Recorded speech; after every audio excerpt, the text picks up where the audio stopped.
Welcome to the Explainer. Today, we're going to tackle a core pattern that basically runs the modern internet, the publisher-subscriber model. And trust me, it's a concept that was invented to solve a super common and really frustrating problem in how we build software. You know that feeling, right? Staring at that endless loading spinner, just hoping. And then you get that dreaded error message after waiting forever. Well, what if I told you that most of the time, the real culprit isn't some huge system meltdown? It's just one tiny, fragile connection that sets off a whole chain reaction, like a line of dominoes, and brings the whole thing crashing down.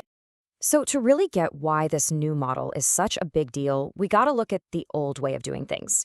It's called the request-response model, and it's the classic example of what we call a tightly coupled system. And that comes with a massive, and I mean massive, weakness. Okay, so picture it like a really strict chain of command. Service 1 needs something from Service 2, so it makes a direct call, and then it just waits. It's stuck. And if Service 2 needs to call Service 3, guess what? It waits too. You end up with this rigid chain of dependencies where your entire system is basically held hostage by its slowest part. And this is where it all just completely falls apart. So you, the client, make a request. It goes from Service 1 to 2, then on to 4. Seems simple, right? But then, bam, Service 4 fails. Now Service 2 is just sitting there, waiting and waiting until it finally gives up and times out. That error then shoots back to Service 1, which has also been waiting this whole time, and it times out too. The final result? You get a failure message after a painfully long wait. A single tiny failure just caused a total system breakdown. Yeah, that kind of fragility is just not going to cut it. And that's exactly why developers came up with a much more resilient, way more flexible solution. So let's meet the publisher-subscriber model, or as pretty much everyone calls it, PubSub. The big idea here is a complete 180 on how services talk to each other. We're getting rid of those direct, tightly coupled phone calls and moving to an indirect, loosely coupled world. It's kind of the difference between having to be on a live phone call with someone versus just pinning a note on a community bulletin board for whoever's interested to read later. So how does this work in the real world? Well, instead of talking directly, a service called a publisher just sends a message out to a central hub. We call this a message broker. Think things like Kafka or RabbitMQ. Then other services, the subscribers, just tell the broker, hey, I'm interested in messages about this topic. The broker takes care of all the delivery. And here's the magic part. The publisher has no idea who's listening, and the subscribers have no idea who sent the message. They're totally disconnected. And this brings us to the absolute core philosophy here. It's called fire and forget. I mean that literally. Once a publisher sends its message to the broker, its job is over. Done. It doesn't hang around waiting for a response or a confirmation. It just fires off the message and moves on with its life. Now, fire and forget might sound a little irresponsible, right?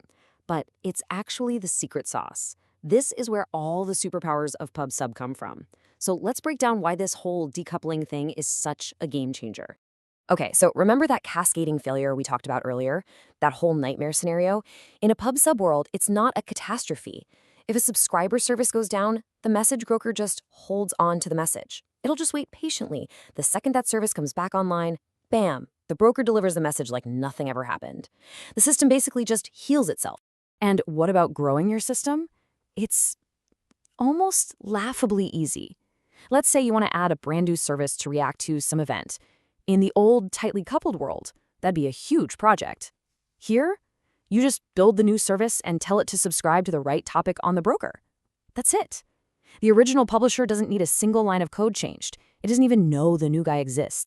You know, this just makes life so much simpler for the actual developers building this stuff. Instead of trying to manage this complex, tangled web of direct connections, everything becomes clean. As a publisher, you have one job: send a message to the broker. As a subscriber, you listen for whatever you care about. It's just so much more efficient. Okay, so at this point, PubSub is sounding like magic, right? Resilient, scalable, simple. What's the catch? Well, there is a big one. And funnily enough, the model's greatest strength, that loose coupling, is also the source of its biggest, most dangerous weakness. The whole problem boils down to a single concept: atomicity. Now, that's just a fancy word for an all-or-nothing guarantee. Think about a bank transfer, right? The money has to leave your account and arrive in the other account, or the whole thing fails and everything rolls back. It's one single unbreakable operation. PubSub can't make that promise. A process can get stuck halfway through, and that can lead to some seriously messy results. So let's walk through a financial disaster. You start with 1,000 rupees and ask to transfer 950. The first service to kick in is invoicing, and it immediately takes its 50 rupee fee. Your balance is now 950. But the service that actually moves the money, it's down. So that transfer message is just sitting in a queue. Now, while it's stuck there, you try to make another transfer for 800 rupees. The invoice service runs again, takes another 50, now your balance is 900.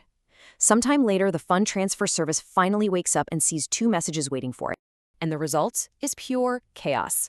It tries that first 950 rupee transfer, but your balance is only 900, so failed.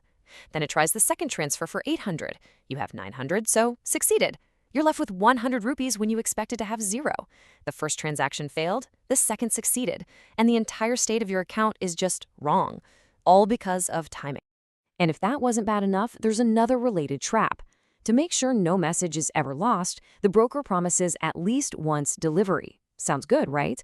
Well, what that really means is it might accidentally deliver the same message more than once. So if that message is, debit this account 50 rupees, you could get charged twice. So developers have to build their own extra logic to prevent this, which kind of adds complexity right back into the system. So, okay, it's powerful, but it has some really serious pitfalls. This brings us to the most important question of all. When should you actually use the pub/sub model?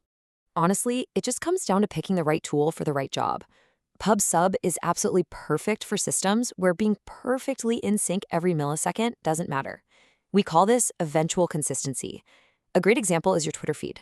If a new tweet shows up a few seconds late, is it a disaster? No. So it's amazing for things like analytics or event notifications, but for a core banking system where every transaction must be all or nothing, yeah, that's a very, very risky choice. So, even with its drawbacks, understanding the publisher-subscriber model is absolutely essential for anyone building software today. It's the architectural backbone for so many of the resilient, scalable, event-driven services we rely on every single day. The key isn't just knowing how to use it, it's knowing when.